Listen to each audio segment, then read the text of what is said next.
πάτε στην Ερυθρά Θάλασσα γιατί αυτό απαιτεί το εθνικό συμφέρον, όχι για να υπερασπίσουμε οτιδήποτε άλλο πέρα από αυτό.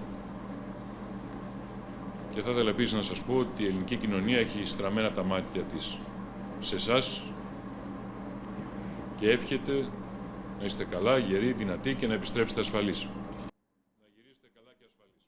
Τις προθέσεις μου είναι βέβαια να έρθω να σας δω και εκεί που θα... Επιθέσεις σε εμπορικά πλοία από ομάδες ενόπλων, από πυράβλους, από drones, αποτελούν απειλή κατά της σταθερότητας, της ασφάλειας, αλλά και της παγκόσμιας και ειδικά της ελληνικής οικονομίας.